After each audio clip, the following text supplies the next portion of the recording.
Assalamu alaykum hörmətli anlıqçılar. Yasincan Sadiq Çoğlanның Bahadır Namə namlıq romanının davamına qulaq sağaysızlar. Torpanda keçi bilan gündüzning farqi cho'ng bo'ladi. Gündüzü dimiq bo'g'ini bilan kechisi salqin. Shu topda Amir qasrining beg'idagi ko'l istiravoqi kechining g'urg'ur shamolida to'liq rohatlik edi. Amir Aqtimur, Amir Aqboğa, Amir Boranxo'ja, Amir Saburg'a, Amir Musa qatorliq sarkarlar Uvaysxon bilan birga maxfiy plan tuzishyapti. Shahzodam, tezroq bir qarorga kelgayla, dedi Amir Boranxo'ja. Elmo yapsam pisharmiki, ko'msam pisharmiki deb obdan fursatlarni qo'ldan berib qo'ydik. Hamma bir o'lim. Xonning yuragi allaqachon qarg'ab bo'ldi. Gardinimizda ajal qilichining soyisi agibla turadi. Ayni mutta yetib qolg'ich etib qol debdikan, dedi Amir Musa Boran xo'jini quvvatlab. Eng yaxshi tadbir ogal qo'l silish. Ogal deganimiz turpan so'zida avval degan ma'noda deb izohatda.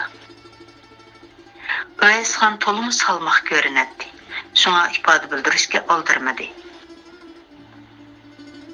Har holda tadbirimiz puxta bo'lg'ay, dedi Amir Saburg'a. Amir Saburg'a. O'z vaqtida ko'tarilib chiqqan bo'lsa, xon tarafdorlariga taqobil turmoqimiz to'liq osonga to'xtaydi. 6 oydan beri xon saltanat asosini xeyli puxtalab oldi. Öz vaqtida bizni xon tarafdorlarini qo'llamay, intangda turgan bir qism amirlar bugungi kunga kelganda xon tarafga eg'ib ketdi. Bundan kuni o'rnimiz Ta'tilla ko'rpidan Sagaz ko'rpiga ko'chgandan keyin Lashkariy divondagi sarkar sarvozlarimizning ko'ngli toza joyida emas. Shu topda ularning ko'ngli bo'linmadi deb o'ta qilmoq tez. Gerçi Lashkariy divondan mansibimizning tuvallitilganligi haqida farmon tushmagan bo'lsa-mu, bu voqea allaqachon sarvoz lashkarlar orasiga pur ketdi. Ularga xonga qarshi qilish yolg'onchilar desak, buyruqimizga kimlar bo'ysunib, kimlar sargashlik qiladi, bunisi aniq. Shunga raskarligimiz puxta bo'lsin deyman. Askerlik degan so'z tayyorlik, hozirlik ko'rish degan ma'noda deb izohatda. 2 kundan beri Lashkariy divondan mansibimizning tuvallitilganligi haqida farmon tushmagani qiziq, dedi Amir Aqboğa. Ulusbegi Xudoydat hazratlari farmon tushirishga oldirmayotdi o'tan. Ish qilib ko'nglida bir ish bor, dedi Amir Aqtimur shalom saqilini barmoqlari bilan tarab.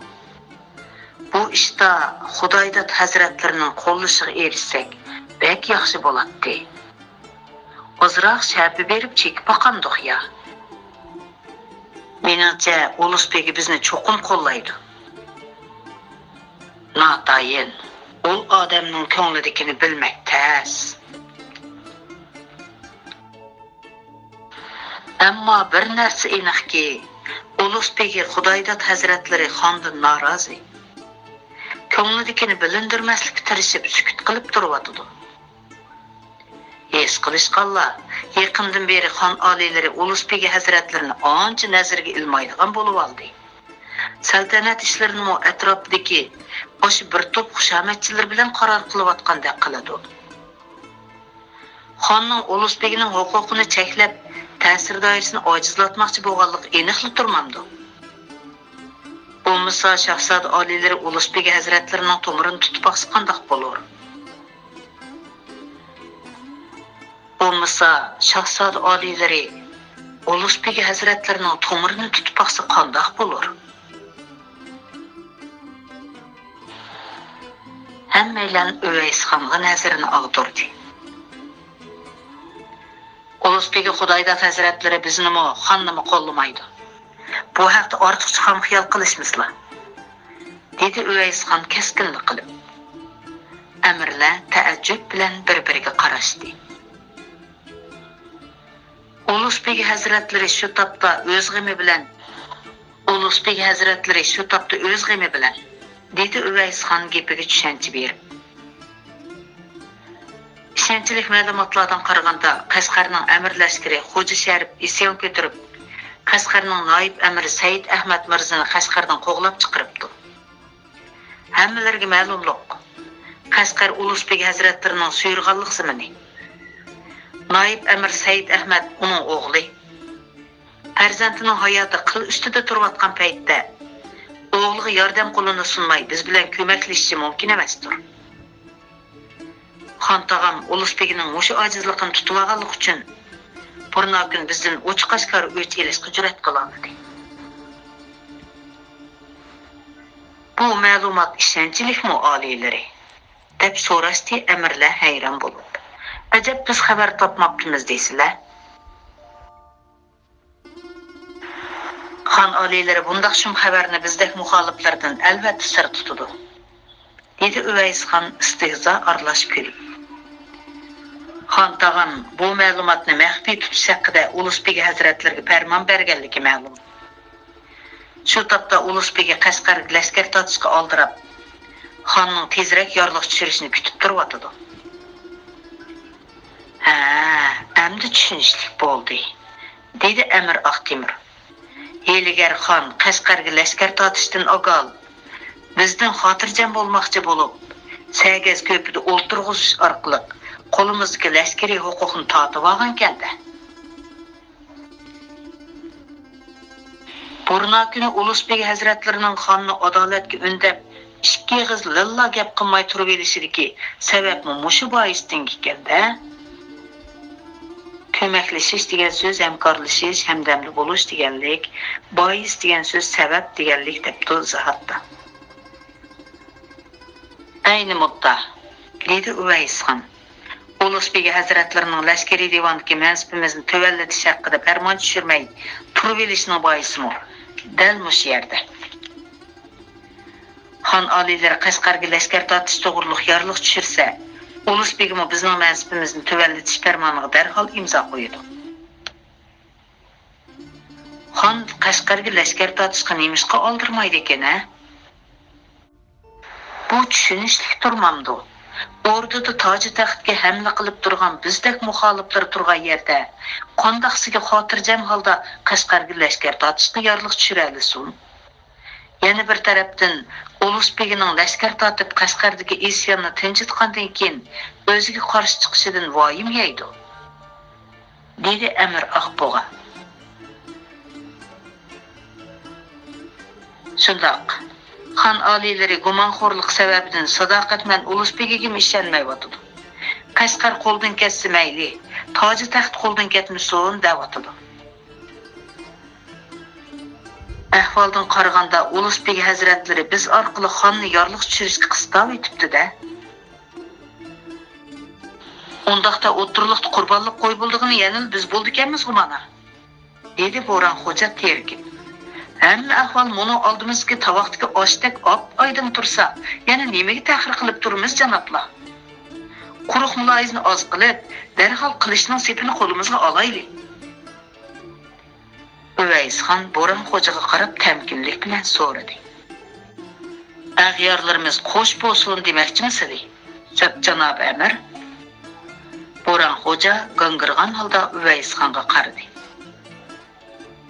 Bu nima deganlari shahzodam? Ikki o'tirliqda qurbonlik qo'y bo'lganligimizni bilib turib, yana qilish yalang'ochlashga oldirganlar nimasi?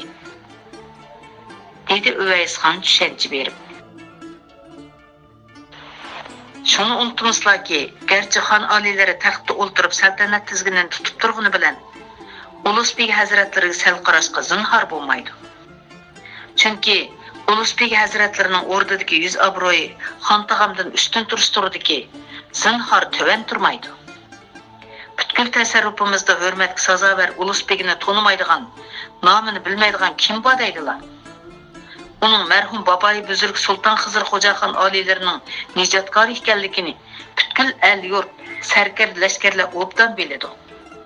Buni demagandimi butkul saltanatning lashkariy huquqini qo'lida tutib turgan Ulus Begidan Xan alileri ehtiyat qilmay qolurmi? 2 kundan beri Ulug'bek hazratlarining bizning mansibimizni tövallatish to'g'riliq farmon tushirmaganligidan xon tog'am rostila xabar topmaganmi? Topmaganmidi? Undaq emas. Xon hammani bilib turibdi-yu. Ammo ha deganda majburlayolmayotdi shu. Ulug'bek hazratlari Qashqarga lashkar tortish to'g'riliq xondan yorliq ololmay tutib bo'lib turgan mushundaq paytda biz qilish yalang'ochlab chiqadigan bo'lsak, bu ish xonga obdalli bahona bo'ladi-da, Qashqarga lashkar tortishni yoltib oladi. Ulug'bek hazratlari xon bilan bir safda turib, bizning muqobilimizga chiqishga majbur bo'ladi. Demak, ul chaqda ag'yorlarimiz toq emas, qo'sh bo'ladi. Endi o muddaimiz tushunishlik bo'lgandi. Boran xo'ja xijillik bilan beshini töven soldi. Ammo tambagis kelmay o'tirdi. Xonga qarshi chiqsaqmi o'lsak, kutib tursaqmi o'lsak, tozimi bir ish bo'ldi-da bu. Ha, shu topda bu yolg'iz Boran xo'janing emas, boshqa amirlarning andishisi edi. So'ng ular amisa o'zing muvofiq bir yo'l ko'rsat deganini qilib Uvaysxonga qaradi. Ostonani tashlab chiqib ketamiz, dedi Uvaysxon qat'iylik bilan.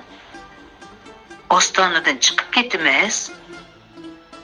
Amirlar hayronligini yoshiramadi. Chunki nurg'un dahshatli janglarni beshidan o'tkazgan bu peshqadam sarkarlar jang qilib o'lishga rozi ediki, hech nima yo'qla qoshqon bo'lishni xohlamaydi. Jang qilmay qechishni bahodirlik shavkatiga munosib ko'rmaydi. Ha, ostonani tashlab chiqib ketamiz. Chiqib ketganda mu pan bilan chiqib ketamiz, dedi Uvaysxon tamkinlik bilan muddasini sharhlab. Eng yaxshisi o'g'i chiqish bahonasi bilan ostonadan ayrilaylik. Ostonadan chiqsaq nega boramiz? Cho'ltoq tarafga, dedi Uvaysxon. Hammamiz tangli o'g'i chiqsaq xon badgumon bo'lmasmi? So'radi Amir Saburga. Albatta gumonlanadi, dedi Uvaysxon. Tezdan harakatlanmasak nazarband qilinishimiz mumkin. Shunga ogal ostonani tashlab chiqib ketib, Ulug'bek hazratlarining Qashqarga lashkar tortishiga sharoit hozirlab beraylik. Ulug'bek Qashqarga lashkar tortib ketib qolsa, orduning lashkari kuchi ojizlaydi.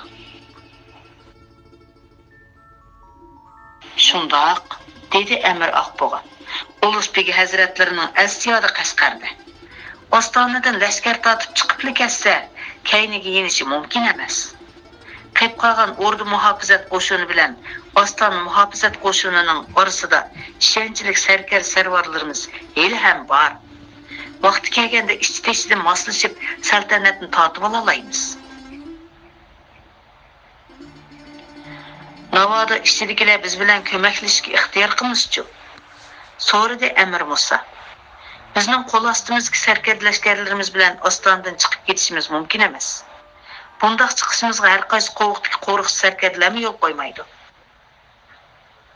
Shundoq, buning uchun xonning yorliqi hech bo'lmaganda Ulug'bekning farmoni bo'lish kerak, dedi Amir Oqtemir.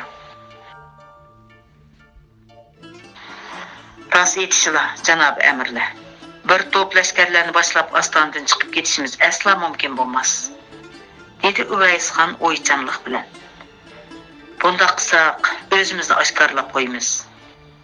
Eng ishonchlik, eng yaramli sadoqatli navkarlaringlardan elib olinglar. Soni 50 dan oshmasin.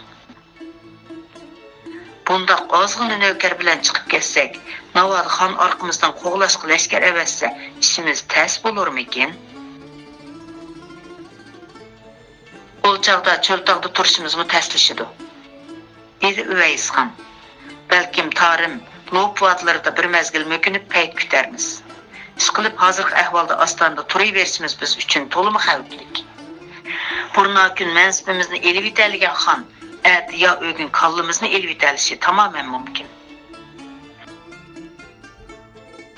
Hech ishdan hech ish yo'qlik qo'rqinchoq to'shqandek jangalga qochsaq, ag'yorlarimizga tomosha bo'lib bermasmi, shahzodam? Ular orqamızdan külki qilib, xalq olamga so'z cho'zak tarqatmasmi? Dedi Bo'ron xo'ja qoyil bo'lmay. Qo'l ostimizga lashkar sarvozlarim menga to'limi sadoqatman. Ularning biri 10 ga tetiydi. Ma'qul deslar, bugun kechil ishni boshlaydi. Ha, desil otman chopamanli deydiganlar. Dedi Uvaysxon biroz terkin. Mush yerda o'tirgan sarkarlarning hech qaysining jasorati sildan kam emas. Jasoratga toyinibla cho'ng ishlarni vujudga chiqarg'il bo'lsa edi, bu yerda kengash qilib o'ltirmas edik. Bo'ron xo'ja push ting'inicha beshini tuvan soldi.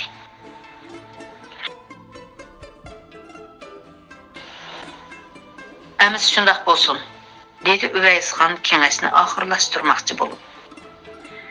Atigan o'qilish bahonasi bilan ostondan chiqib ketamiz. Navkarlar ziyoda ko'p ilib olmanglar. Ko'cha rastlardagi chorlug'uchilarni gumonlantirib qo'ymaslik uchun ostonning 4 qo'qidan bo'linib chiqaylik.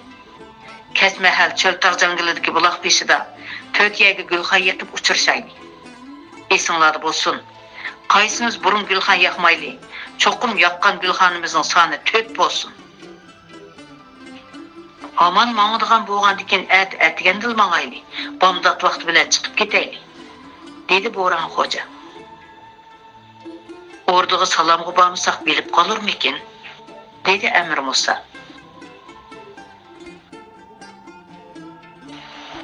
Xonning qobulga chiqadigan vaqtining qarori yo'q, dedi Amir Aqbo'ga. Bek saqlab ketib vaqtni qo'ldan berib qo'yarmizmikin? Her ihtimalga qarshi shahzoda oliylari salomga bormag'ay. Qolganlarimiz borayli. Hammamiz biroqli yo'qab ketsak gumon qo'zg'ab qo'yamiz, dedi Amir Saburg'a. Men salomga bormasam xon oliylarini gumonini texim qo'zg'ab qo'yarmizmikin?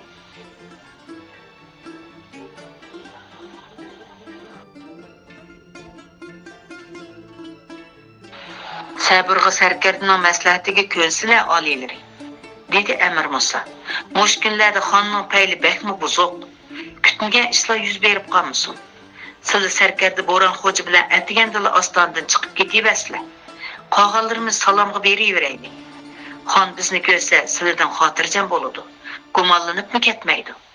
Uninggacha bizmi orqalaridan yetishib bormiz. Deganlardek bo'lg'ay, dedi Uvaysxon.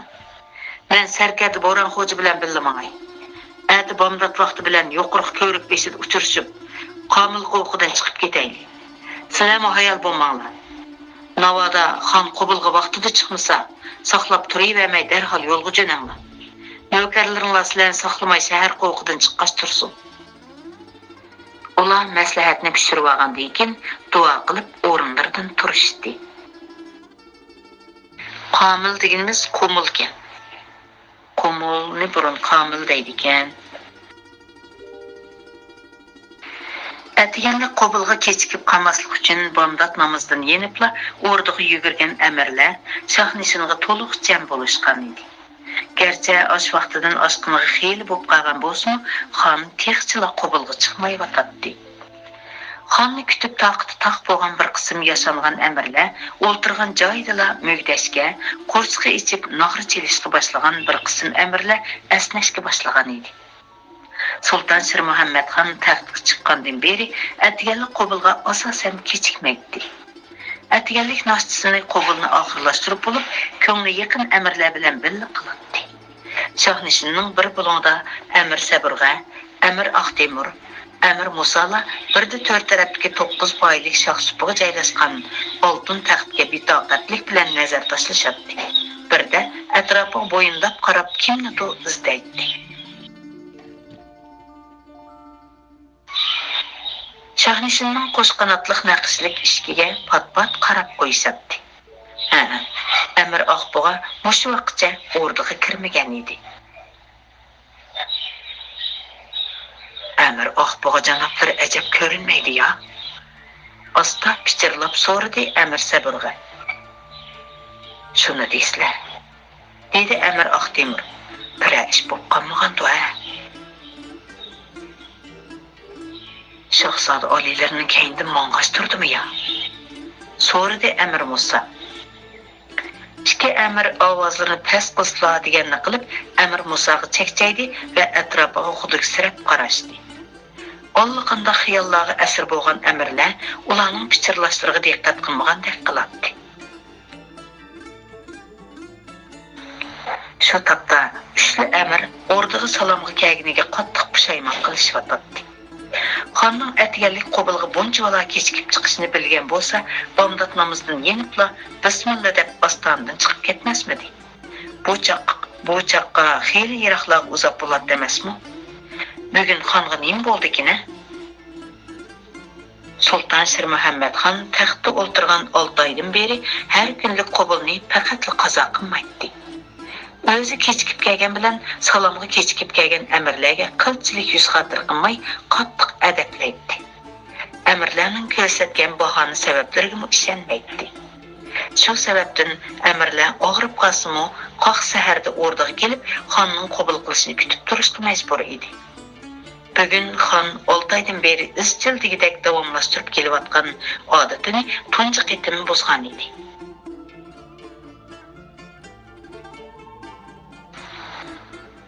Xonning qabulga chiqmasligidan aniq bir xabar bo'lmag'achqa, amirlar kutib turishga majbur edi. Ko'ngillarga har xil shubhali xiyollar soy tashlab turgan 3 amir, buradiri Sarkarda Oqbog'idan boshqa Ulusbegi Xudoydod hamda Lashkariy divonning bir necha yuqori darajalik amirining shahnishinda yo'qligiga alohida diqqat qildi. Tuyuqsiz shahnishinning atrofidan anglangan düpür oyoq tivishi har xil xiyollarga asir bo'lib o'tirgan amirlarni jiddiylashtiribdi. Mögdep qolganlarni biqindab o'yg'itishdi. Ishiklarga yaqinroq turgan Amir Saburga shahnishinning atrofini o'rda muhofazachilar qo'shinidagi navkarlarning 3 qator zich sap tuzib o'rvag'anligini ko'rib, yuragi qattiq og'di va chiroyi sezlarli totirib ketgan ikki hamroyi bilan ko'z urishtirib oldi.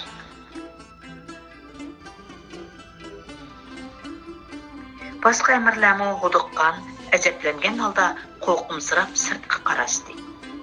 Tuyuqsiz yuz bergan bu hodisa amirlarni ig'ir tashvishga silib qo'ygan edi. Xavfsirgan ko'zlar bir-biriga esangirab tikilishadi. Ammo hech kimning bir-biridan gap so'rashga hafsalasi yo'q edi. Xon oliylari qabulga kirdi. Saray yudaychisining zil ovozi bilan tam amirlar o'pir-tupir bo'lib mansab martabasi bo'yicha sakki tizildi. Uninggacha Ulusbegi Xudoydod bilan Lashkariy divonning yuqori darajalik amirlari kirib, o'z joylariga berib qo'l bog'lab turishdi. Bir ozdan keyin shahnishinning to'rt tarafidagi yon eshigi ochilib, Sultan Shir Muhammad xon salmoq qadam bilan kirib keldi. Qibligahimizning oldin esan bo'g'ay bilan qadllarini egib, qo'l bog'lashqunicha xondan esanlik so'rashdi. Nima uchundir xonning qopqa turilib ketgan qaramtul chiroyi texmi qaridab dahshatli tus oldi. Xon amirlarning salomini ilgamay, qator sap tuzib turgan amirlarning orasidan kimlarnidir izlayotgandek so'g'uq nazar tashladi. Shu hamon amirlarning vujudidagi vahima texmi kuchaydi. Xon o'sha tarzda amirlarni birma-bir nazardan o'tkazgandan keyin o'ri turaverishni loyiq ko'rmadimu, aytavur osta berib taxtda o'tirdi-da, tishlarining ostidan chiqarib turib tovladi. Saltanatimizga osiylik qilgan ul tuzgur badbaxtni ep kelinglar.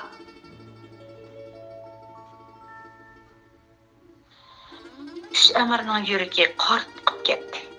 Lekin hech qaysi eshik tarafga qarashga jur'at qilolmadi. Shu topda ularning qallasida shahzoda tutilib qolganmidi degan bir xiyol hukmron edi. Ikki navkar qo'ltiqidan so'rab degidek shahnishinga elib kirgan kishi shahzoda Uvaysxon emas edi. Uch amir shundoqli bir qarab yengil tin elishdi-yu, lekin shu hamon yuraklari omburda qisqandek seqirab ketdi. Chunki navkarlar so'rab kirgan kishi Amir Oqbog'i edi. Amirlar yo'lt etib bir-biriga qarshi oldi. Garchi o'zlarini xotirjam salmoq tutishga tirishsa-mu, chekilirdan purrida ter tapchirab chiqqan edi. Ular allaqandaq tagsiz xiyollar ilkida birodariga qaradi.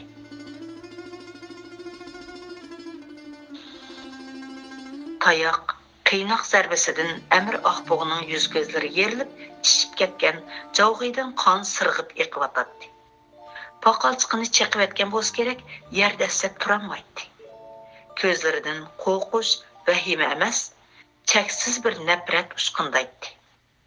Hech ishdan xabar yo'q boshqa amirlar sarkarda Oqbog'iga shundoqli bir nazar tashlagandan keyin yana qaytadan yerga qarab elishdi. Janob amirlar, mana bu saltanatimizning osiysiga obdanroq nazar selishsizlar, dedi xon masxir orlash kulib. U ko'pincha amirlarning yerdan ustun qarmay turganini ko'rib, qapig'ini turdi. Nimanch kirpidak tugilib elishlar, boshlarini ko'tirishsizlar. Shahnishinda mudhish bir vahima alangitdi. Amirlar aloq-chaloq bo'lib beshini ko'tarishga majbur bo'ldi. Xo'sh, janob amir gap qilsizlar, dedi xon Oqbog'iga qarab. Navkarlarni agashtirib naga bormoqchidilar. Amir Oqbog'i beshini ko'tarib xonga nashtardek tikildi. Mening naga bormoqchiliqim, nemish qilmoqchiliqim o'zlariga ayon. Meni oldimda tizlinib yolvuramdikan deb xom xiyol aylamasizlar. Sultan Shir Muhammadxon shu daqiqada Amir Oqbog'ining yolvorishini, hamma gunohini Shahzoda Uvaysxonga ortib qo'yib, o'zini oqlashini to'liq orzu qiladi.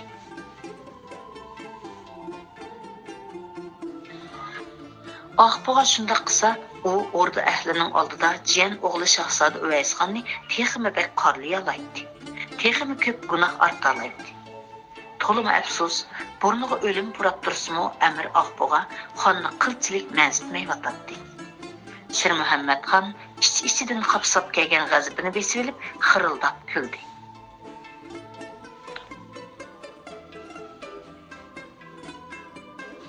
Amaliyotda iqror qilishlarining hojati yo'q. Razil maqsad muddolarini, hatto sheriklarini bilamiz. Shir Muhammadxon orqaratdagi uch amirga qarab tovladi. Xo'sh, janob amirlar, har birlarini navkarlar so'rab akilamdi yoki sheriklarining qishiga o'zlari kelishamdilar. O'rdadan qechib chiqishga ko'zi yetmagan uch amir allaqachon tayyorlanib bo'lishgan edi. Shunlashqa ular qaddini tik tutib, salmoq qadamlar bilan Amir Oqbog'ining qishiga keldi. Tuzkor, riyokor deganlarning peshonasida xeti yoki biror belgi nishon bo'lmaydi ekan emasmi? Dedi Sulton Shir Muhammadxon kinoyi aralash so'zlab. Oqshom Amir Kabir qasrining beg'ida ul baxti qora qoshqun shahzoda bilan qandoq maslahatlarni qilishganliklarini xo'pmi anlig'im bor. Uch amir maslahatlashvagandek xonga tangla tikildi, lekin zuvar surmadi. Xonning baxti qora qoshqun shahzoda degan so'zidan Shahzoda Uvaysxon bilan Amir Bo'ronxo'janing ostonidan sog'-salomat chiqib ketganligini pamlashdida ozroq tasalli topgandek yengil tin elishdi. Shu topda ular o'limga yuzlanib bo'lgan edi. Shunga boy vujudini chirmib olgan vahima tumonlari pok-pokiz tarab ketdi. Ularni qattiq yumshoq vositalar bilan iqror qildirib, yolvurg'izib, puxodan chiqqandan keyin ondan o'limga buyurish, shu orqali o'zining xonlik taxtida o'ltirishga ko'nglida norozi bo'lib yurgan amirlarga esdan chiqmag'idek qattiq ibrat qilishni o'ylagan xon ortiqcha sabr qilib turolmadi. Eshak eg'ilidagi kombodek turmay, zuvon surishmamla. Komba deganimiz mol chorvalarning eg'ildiki qetib ketgan qig'i deb izohat.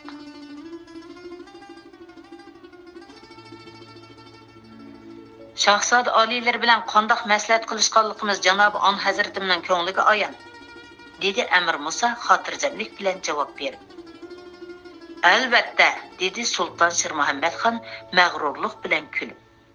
Shundaqdimi, ol qor niyatinglarni boshqa amirlarni bilib qolgan deyman. Balkim bizning muddaimiz silning nazarlarida qor niyat sanalur. Ammo haqiqiy vijdon egisi undaq deb qaramaydi, dedi Amir Sabrga tamkinlik bilan. Bizning niyat muddaimiz boyisligiga ayon bo'lgan bo'lsa, hozir barliq o'rda ahliga oshkor bo'ldi.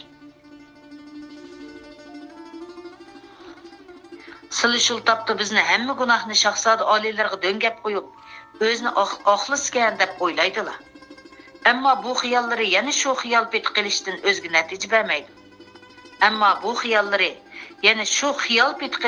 o'zga natija bermaydi.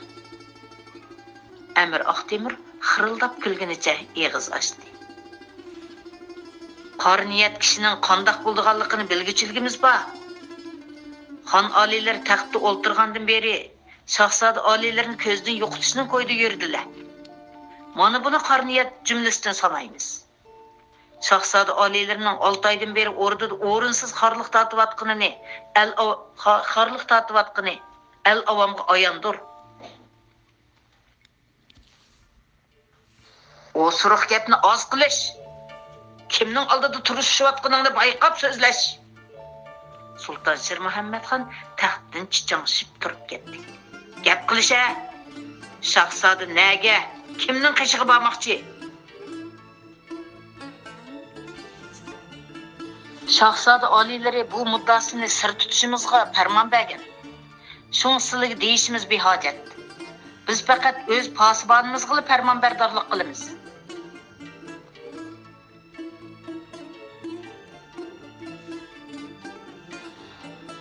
Afsus, bu yerda hurmatli posibonimiz shahzoda oliylari yo'q-da. Amirlarning o'zini tap totmay masxara qilayotganligini his qilgan Sultan Shirmuhammadxon har qancha qilibmi ochiqini bosolmadi. Qarab turish. Bugun kun o'ltirib bo'g'icha ul baxti qora riyokor shahzodani taxtigohimga bosh qo'yg'izaman. Qo'ymi oldirab cho'ng so'zlab qo'ydilar oliylari. Dedi Amir Oqbug'a tishlari to'kilib, ishib ketgan qalpoqlar orasidan chiqarib so'zlab. Sizlar necha vaqtdan beri ko'rgan shahzoda qafasdagi bechora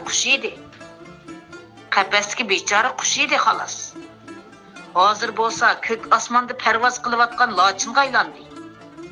Shu topda uning o'tkir panjasi o'ziga hamla qilishga petingan tulkilarning tumshiqini qonatishga hozirdir. Sultan Shirmuhammadxon endi o'zini faqat besib olamadi. Mirg'azab!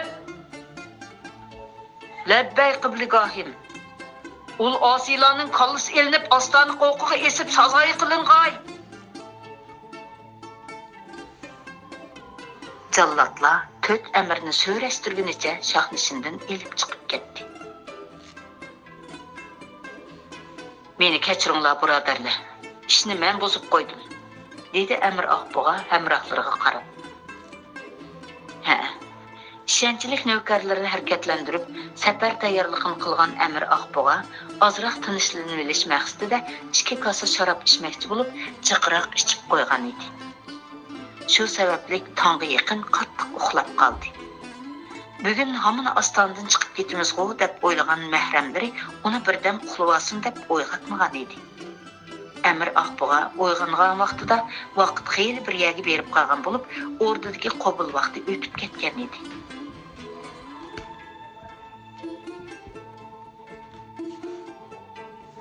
Shuncha ko'p amirlarning orasida mening qabulga bormaginim chinib qolmas.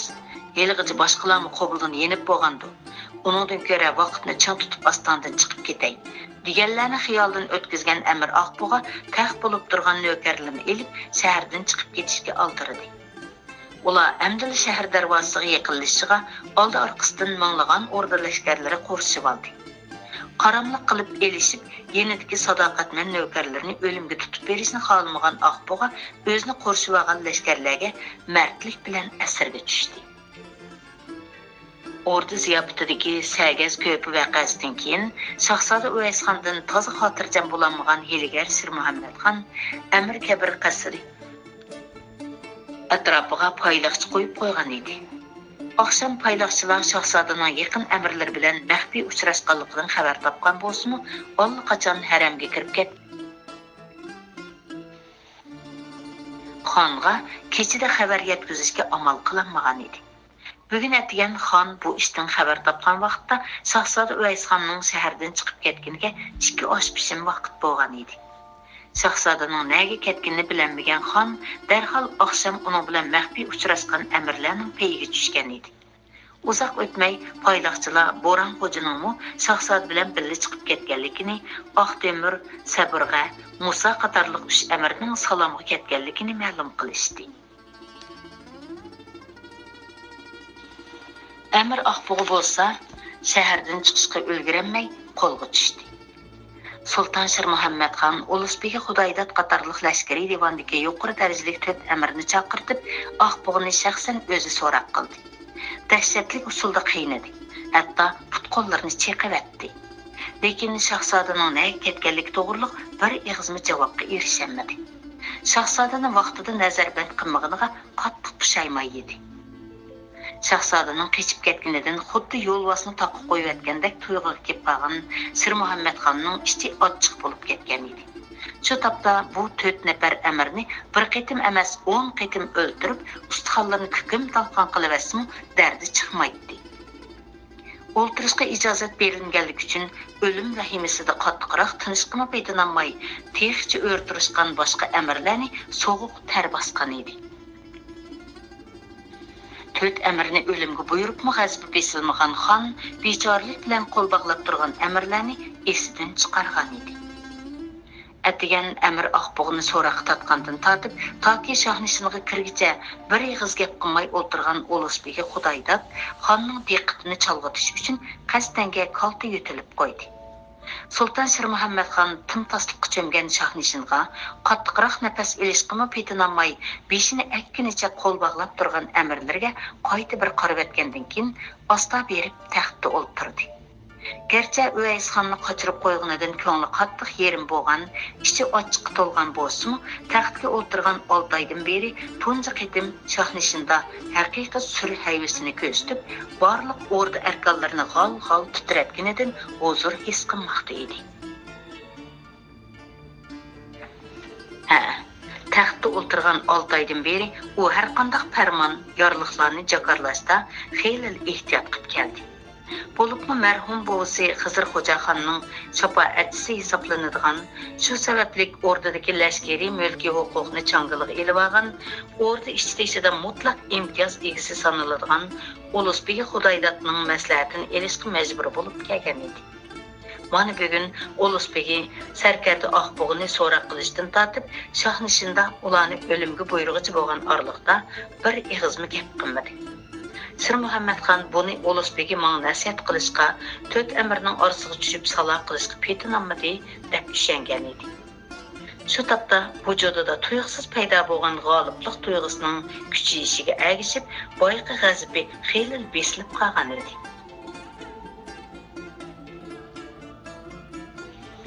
Janob amirlarga ijozat, joy olsunlar, dedi Sir Muhammadxon. Bo'ri turaverib putlari telib ketgan amirlar qiblagohimizga ashqallo deyishgunicha o'rinlariga berib o'ltirishdi. Xonning o'ltirishga ijozat berishi bilan tang ularning vujudidagi vahima xeyli yeniklab qolgan edi.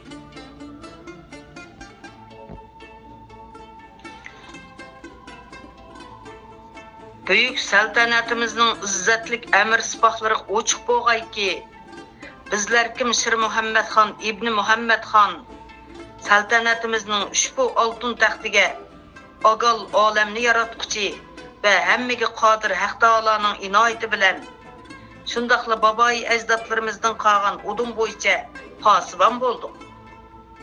Bu udum allat tamom mushundaq davomlashqusi. Allat tamom degan gap doim har zaman degan gapkan. Udum shundaqkan cho'nglar turib kichiklarning taxt qavg'osi qilishi kupurluqdir. Sir Muhammadxon avval ko'zining qirida Ulusbegi Xudoydatga, ondan beshini egib o'ltirishgan amirlarga bir qarab etib, gapini davomlashtirdi. Uvaysxon gerçi bizga jiyan bo'lsa-mu, pushtimizdan tamg'an farzand qatorida ko'rib kelgan edik.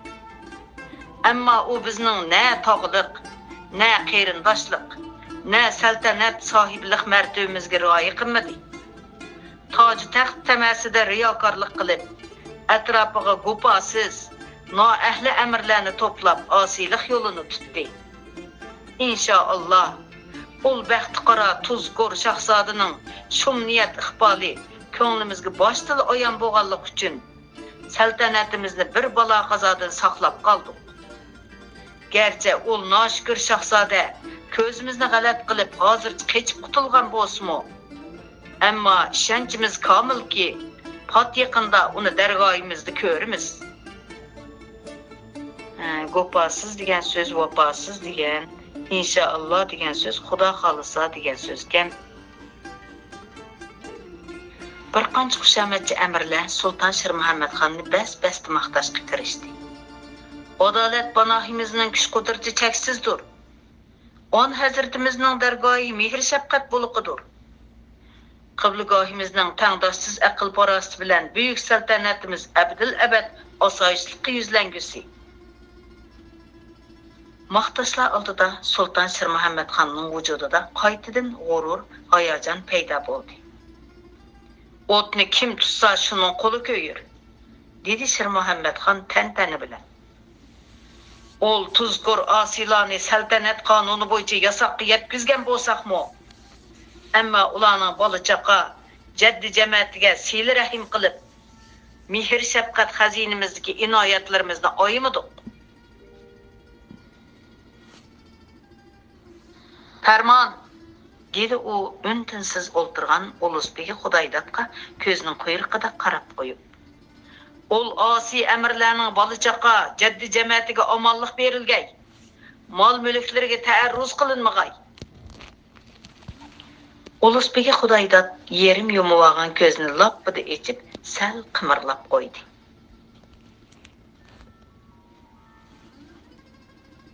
Xon oliylari shafqatlikdir, dedi Ulusbek beshini egib. Bir qitimliq adil mehr shafqat, bir yillik ibodatdan ulug'dir deyilibdilar. Himmat qildilar oliylari.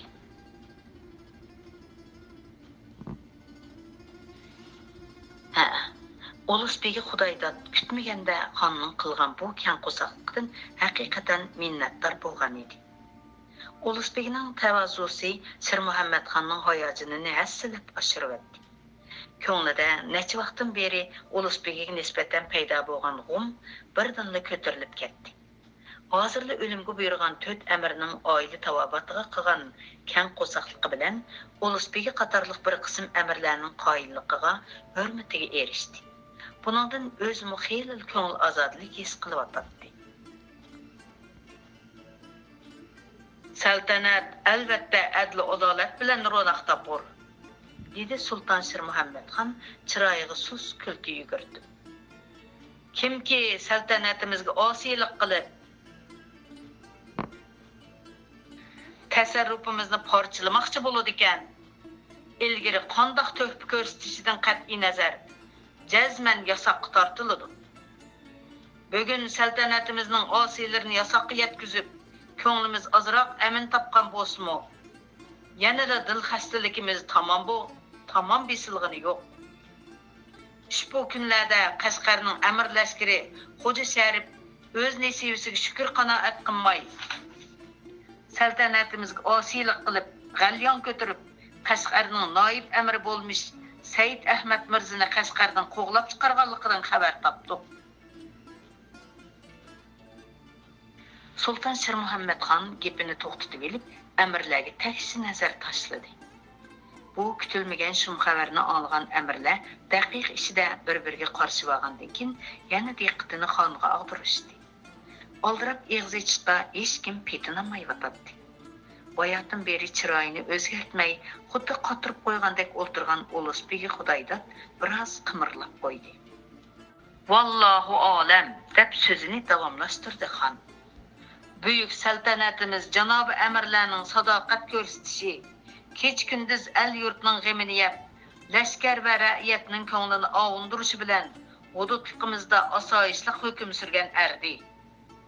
Ming afsuski, hala bugungi kunda tuzkur Amir Xo'ja Sharif osiylik yo'lini tutib, hukmimizga itoat gardinini sunishdan yoltiyibdi. Ol badbaxt, riyokor Amirning zulm asoratida qolgan Qashqardagi avom bahodir sarkardlashkarlarimizning tezroq yetib kelib, isyonkorlarning changilidan o'zlarini qutuldirib, xotirjamlikni yuzlantirishga taqozo bo'lmoqda. Bugun orda mel'un sifat riyokor dili qiyiqlardan yana bir navbat eriqdaldi. Eriqdaldi degan so'z pokizlandi, tozlandi degan so'z deb izohlamoqda. Albatta bu ish saltanatimizning, shundaqla avom ra'iyatining baxtidir. Endi ko'nglimizni xotirjam tutib, Qashqarga lashkar tortib, ol badniyat isyonchilarning jazosini bergaymiz. Xonning muddasini tushungan amirlar bas-basda sadoqatini bildirishdi. Biz posibonimizning otgan o'qlarimiz, qibligohimizning kuch-qudrati tangdoshsizdir. Saltanatga osiylik qilishga petingan riyokorlarning borar joyi jahannamdir. Adolat panohimizning farmoniga taqozomiz. Buyuk saltanatimiz uchun jinimiz fido. Sultan Shir Muhammad Xon amirlarning xushomatlariga quloq solg'ach, ko'zining quyruqida Ulug'bekga Xudoydatga qaradi. Shu topda Ulug'bekning chiroyi ifodasiz, hayajondan qilchilik asar yo'q edi. Shir Muhammad Xon bu peshqadam amirning o'ziga xushomat qilishini, minnatdorlik bildirishini tamam qilib qolgan edi. Otdan tushsimi o'zangidan butun og'iz kelmayotdi bu kerni, deb o'yladi g'ujjida bo'lib qolgan xon. Ha, to'xtab tur. Sen o pat yaqinda osh amirlar o'xshash oldimda ikki puklinib yelinasan. Bilib turibdiman. Qashqarga vaqtida lashkar tortishga ijozat bermadi deb botmavatsan. Ammo men sana botmayman. Chunki Qashqar sening suyurg'onlik zimining bo'lgan bilan mening tasarruf ziminimdir. Ya'ni kelib tasarrufimdagi eng katta shaharlarning biridir. Qashqarni qo'ldan berib qo'yish men uchun haqoratdir. O'g'il Qashqarni tasarrufimga qaytarib elib olay. Ondan uning sening suyurg'onlik zimining bo'lish bo'lmasligini qaytadan belgilay. Yorliq, dedi Shir Muhammad Xon xiyolini yig'ishtirib gidaygan holda. Ulug'bek Xudoydat hazratlari bir tuman kishilik jazo yurishi qilg'ich qo'shinni elib, atili Qashqarga yo'lga chiqqay.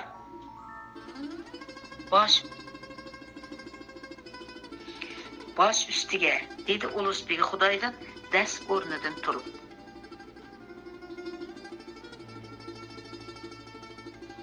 Ulug'bek hazratlariga oltin bilibchilik qo'shonidan 2 sarkarda, kumush bilibchilik qo'shonidan 4 sarkarda, temir bilibchilik qo'shonidan 8 sarkarda hamdamdi bo'lg'ay.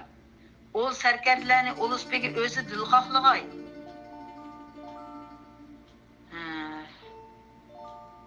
Izohatni o'qib o'tay. Bu yerda oltin, kumush, temir bilan zinnatlangan harbiy kiyim kiygan sarkarlar ko'zda tutiladi. Sarkarlar bu kiyimlarning unvoniga qarab kiydi debdi izohatda. Bilibchilik degani shunday ekan. Dilxohlash degani xillash, tanlash ma'nosida debdi.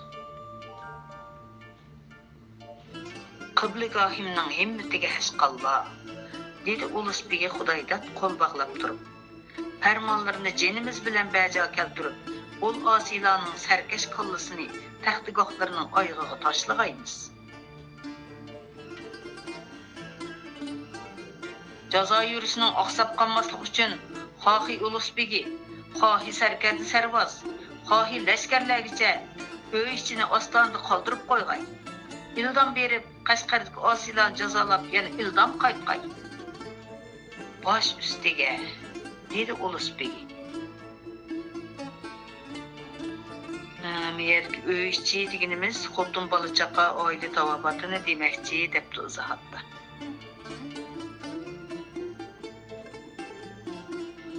Əmirlərə icazət, öz dərgahlarına yansınlar. Sultan Şir Muhammed xan əmirlərə qaytışqa icazət verib, taxtdan asta turdu da, yandakı eshik bilan şahnişindan chiqib ketdi. Gürrüdə o'rinlardan turib, xonni uzatib qo'ygan əmirlər biroz ko'ngil ozodlik his qilishib, yengil tin elishdi-da, Shahsupada midirlamay turgan Ulusbegiga qarashdi. Ulusbegi Xudoydan chiqib ketmagachga hech kim shahnishindan ayrilanmaydi. Chunki o'rtada xondan qolsa Ulusbeglik eng yuqori martaba hisoblanadi.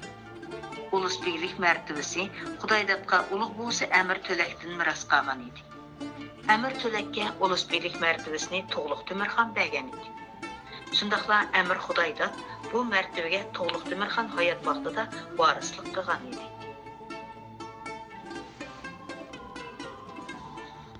Ulusbeglik Chingizxon davrida ta'sis qilingan bir necha xil mansab imtiyozlarining jug'lanmasidan hosil bo'lgan oliy martaba edi.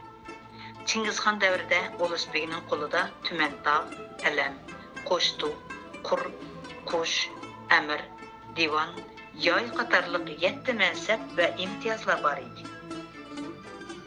Izohatni o'qib o'tay. Tumantog' deganimiz ixtiyorida avlod miros qiladigan suyirg'anlik simini bo'lish.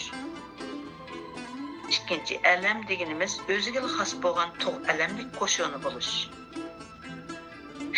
Uchinchi, qo'sh tug' deganimiz mulozimlardan 2 kishi qo'shin tug'i ko'tarib menish. To'rtinchi, qur deganimiz xonning qishig'a qurol yaroq ko'tarib kirish imtiyozi bo'lish. Beshinchi, qush.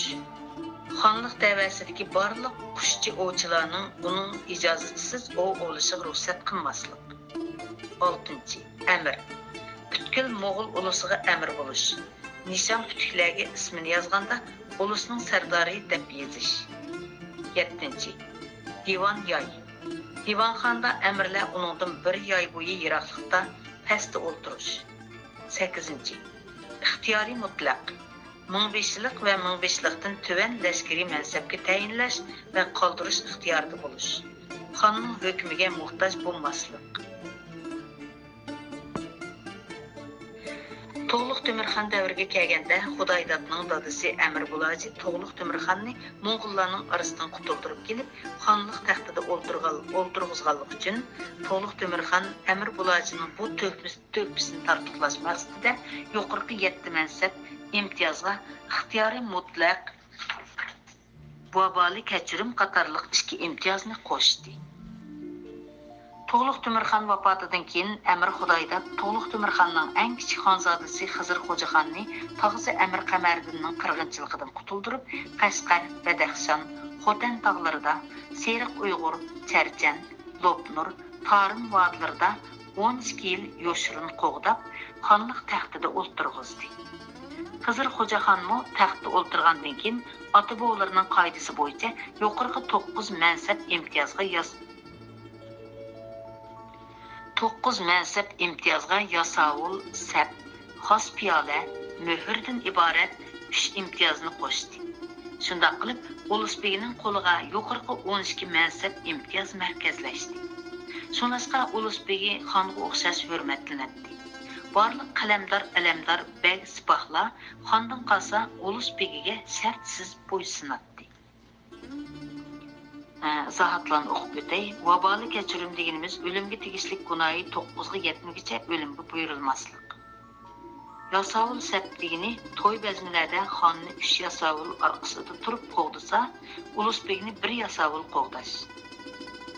Xos piyola deganimiz to'y bazmlarda o'ng tarafda bir kishi xonning piyolasini, so'l tarafda bir kishi Ulusbegning piyolasini ko'tarib turish. Muhr deganimiz yorliq nishonlarga muhr bosganda xonning muhrdan bir qur tuvanga Ulusbegining muhr besilib. Shu topda Ulusbegi Xudoydatning chiroyidan yo xushal bo'lganligini, yo norozi bo'lganligini bilgili bo'lmaydi. Mo'g'uliston ordusida hozirgacha 3 sultonning taxtda o'tirish murosimiga shaxsan o'zi riyosatchilik qilgan hamda ularning hokimiyat yurgizishiga hamdam bo'lgan, shundaqla ordadagi amirlarning eng peshqadami hisoblangan Ulusbegi Xudoydat azaldan bir kimga ko'nglidagini bilintirmaydi. Ta hazırgacha uning biror ishqa qattiq xushal bo'lib qaqaqlab kulganini yoki biror ishdan xafa bo'lib qattiq achchiqlanganini o'ltirgan amirlarning hech qaysisi ko'rib boqmagan edi.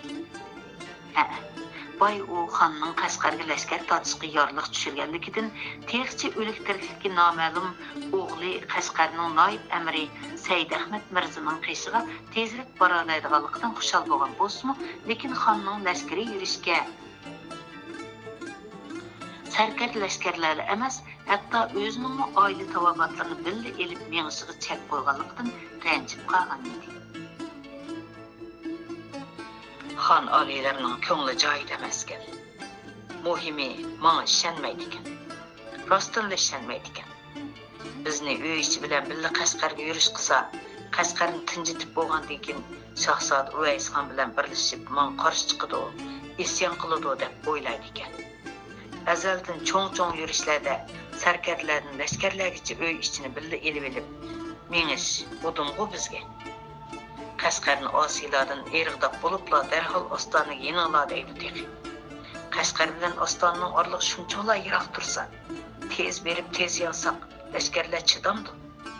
Qashqarda bir yil turib, hokimiyat ishlarini to'liq iziq selib elib, ondan Ostonaga yonsaqim bo'ladi-ku. Xon oliylarining ko'nglida qandoq jinni borligini bildim.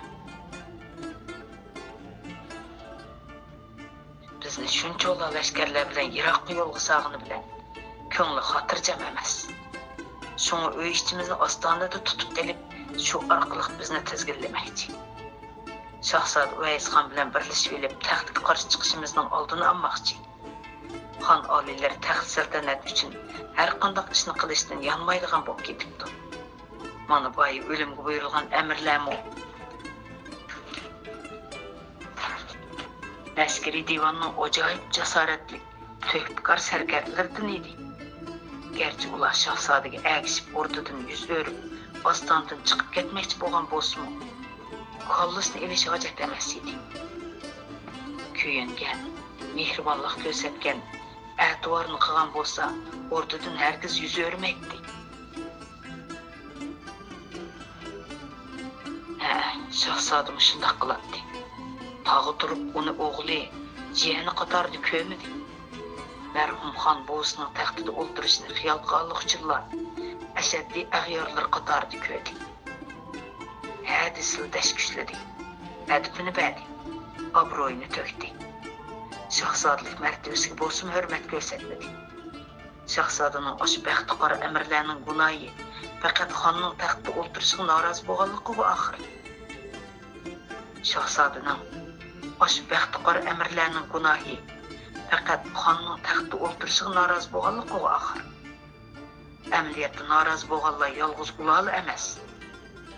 Marhum xonning vasiyati bo'lmaganligi uchun qurultoy chaqirib taxt sohibini bekitish kerak edi.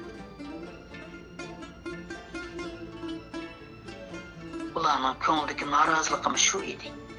Ammo xon buni ko'ngliga sig'dirolmadi. Hadisli ularga qaricha yenichi tegdi. Unchalar istam qilsa, odam tugul to'shqancha qilib ishlaydi-ku. Elimi yaxshi. O'l kunlarda shikorga chiqib ketib yaxshi qilib ekanman.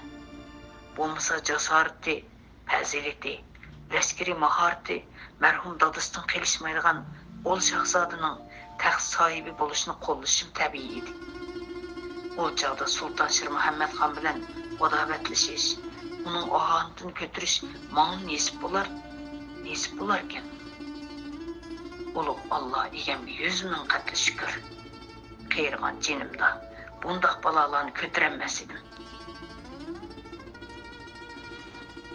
Yana bir o'ylasam, balkim shu chog'da shikorga chiqib ketmagan bo'lsam, ishlar bundoq bo'lib ketmas edi.